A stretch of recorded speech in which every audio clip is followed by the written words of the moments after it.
ಕರ್ನಾಟಕ ತುಳು ಸಾಹಿತ್ಯ ಅಕಾಡೆಮಿ ಮತ್ತು ದಕ್ಷಿಣ ಕನ್ನಡ ಜಿಲ್ಲಾ ಕನ್ನಡ ಮತ್ತು ಸಂಸ್ಕೃತಿ ಇಲಾಖೆ ವತಿಯಿಂದ ನಗರದ ತುಳು ಭವನದ ಸಿರಿ ಚಾವಡಿಯಲ್ಲಿ ತುಳು ಯಕ್ಷಸಿರಿ ಕಾರ್ಯಕ್ರಮ ನಡೆಯಿತು. ಕಾರ್ಯಕ್ರಮದಲ್ಲಿ ಕುಡಿಯನ ಕಣ್ಣು ಯಕ್ಷಗಾನ ಪ್ರದರ್ಶನಗೊಂಡಿತು. ಮಂಗಳೂರಿನ ಉರ್ವ ಸ್ಟೋರ್ನಲ್ಲಿರುವ ತುಳು ಭವನದ ಸಿರಿ ಚಾವಡಿಯಲ್ಲಿ ನಡೆದ ಕಾರ್ಯಕ್ರಮದಲ್ಲಿ ಕುಡ್ಲದ ಮಂಗಳಾದೇವಿ ದೇವಸ್ಥಾನದ ಆಡಳಿತ ಮೊಕ್ತೇಸರರಾದ ಪಿ ರಮಾನಾಥ ಹೆಗ್ಡೆಯವರು ಅತಿಥಿಯಾಗಿ ಪಾಲ್ಗೊಂಡಿದ್ದರು. ಇದೇ ವೇಳೆ ದಿವಂಗತ ಲಾಡಿ ಕೃಷ್ಣ ಶೆಟ್ಟಿಯವರ ಭಾವಚಿತ್ರಕ್ಕೆ ಪುಷ್ಪ ನಮನ ಸಲ್ಲಿಸಿದ್ರು.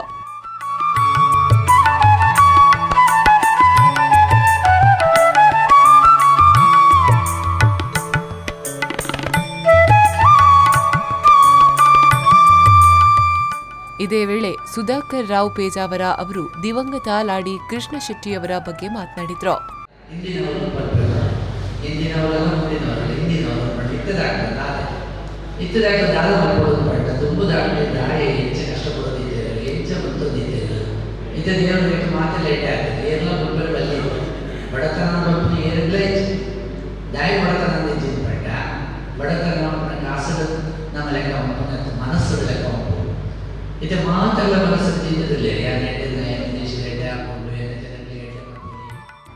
ಕಾರ್ಯಕ್ರಮದಲ್ಲಿ ಜಗನ್ನಾಥ ರಾವ್ ಬೊಕ್ಕಸ ಅವರನ್ನ ಸನ್ಮಾನಿಸಲಾಯಿತು.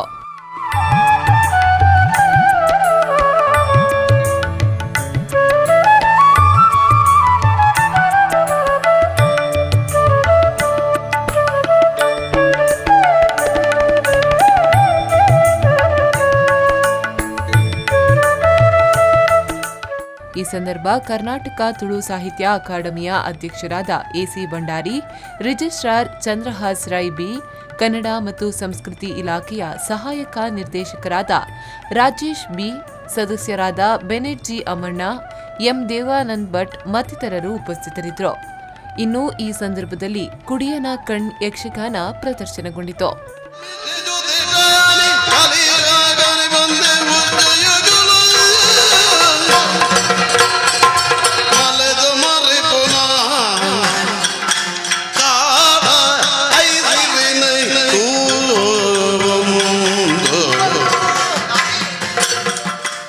ಶರತ್ ಸಾಲಿಯಾನ್, V4 ನ್ಯೂಸ್ 24/7 ಮಂಗಳೂರು.